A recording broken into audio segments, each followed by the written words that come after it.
ఒక యువతి, పెళ్లి కాని అమ్మాయి, దేవుడు నాకు ఒక కార్యం చేస్తే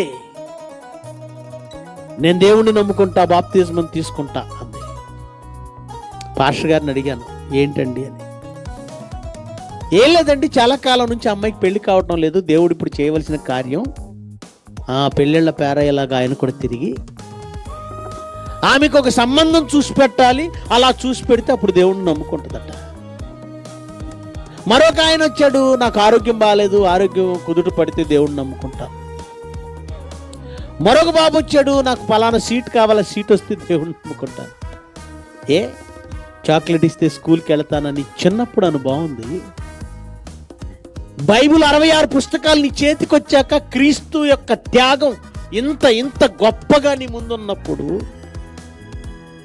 నీకు ఆహారానికి ప్రకృతిని ఇవ్వలేదా? నీ వస్త్రాలకు గొర్రె పిల్లల్ని ఇవ్వలేదా? వస్త్రాలకు దూదిని ఇవ్వలేదా? వస్త్రాలకు కావలసినవి ఇవ్వలేదా? నువ్వు బ్రతకడానికి ఏమి ఇవ్వలేదు.